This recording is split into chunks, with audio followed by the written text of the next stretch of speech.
لكن لو الزرع بتاعكم كده هوت وعلى طول تسمدوا، انا من رايي ان انتوا دايما تسمدوا بام بي كي احسن من الحاجات الريميديز. وممكن تروحوا اي مشتل تقولوا لهم يا جماعه انا عايز كيس صغير ب5 أو 10 جنيه يكفيكم مثلا شهر او شهرين تسميد الزرع بتاعكم، بدل ما تجيبوا العبوه كلها.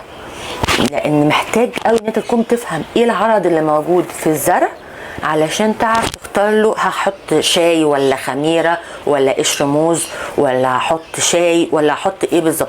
فعشان ما تبقاش موضوع محتاج منكم فحص كتير وتدوير ايه السبب الحكايه دي، دايما دوروا على تسميد ام بي كي اللي هو اللي بيبقى قابل ان هو يتدوب في الميه.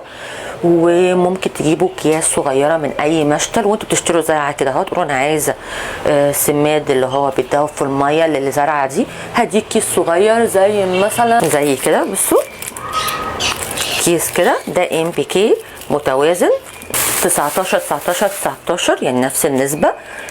جاست ان انا اخد منه معلقه او نص معلقه على لتر ميه او لتر ونص احسن يعني، ونرج الازازه كويس ونبتدي نسقي سقي خفيف للزرعه بتاعتي. لو انا عندي رشاش يبقى كمان جميل، لان الحاجات دي الورقه بتمتص الغذاء برضو، فلو انا رشيت الورق هيبقى تحفه.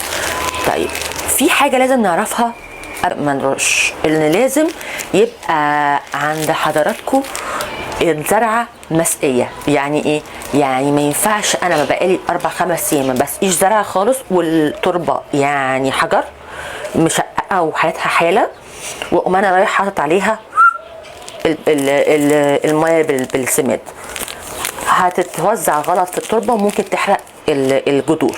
فاحسن حاجه لازم تكون التربه زي كده مثلا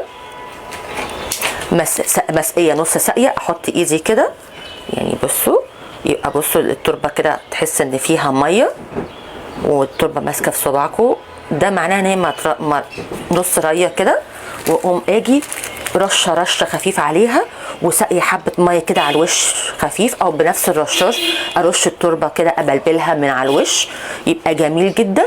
هتستفاد قوي احسن من ان انا ارش احط على طول او دلقه الميه بالكيماوي سوري السماد، لان ده برضه يعتبر كيميكالز فممكن تحرق الجذور لو اتسقت غلط. فلازم اول حاجه يكون سقي الزرع على الاقل نص سقيه او سقياه قبلها بيوم، ففاضل حبه ميه في التربه والتربه منديه. اوكي طيب رقم 2 اللي بيزرع ابصال زي الليليم والهايسنت وكل الحاجات التانية بقى لازم يعمل حاجة واحدة، ان ياخد باله ان ما يسمدش ابدا بسماد اللي هو العضوي اللي هو بيبقى فضلات حيوانات. انتوا ممكن تسمدوا بسماد عضوي نباتي اوكي، لكن السماد الحيواني بيخلي الابصال تدوت، فممنوع خالص تيجي جنب الابصال والحاجات دي كلها. الحاجات اللي فيها ضرانات كمان زي الدالياز والحاجات الديفنباخياز والحاجات الكلاسياز والحاجات دي ام بي كي بس، ملهاش خالص ان هي تاخد بالسماد العضوي اللي هو الحيواني، ما تجيش جنبه بيقلب على طول ديدان،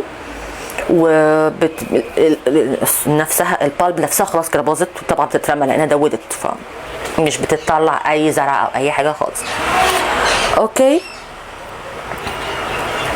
اتمنى كده ان اكون غطيت كل الافكار بشكل عام، مش حاجه دايركت. يعني لو في حاجه انتم محتاجيني ان انا احكي فيها كتير ونتكلم ونعمل عليها حلقه، يا ريت تكتبوا لي في الكومنتس وانا هاخدها باستفاضه.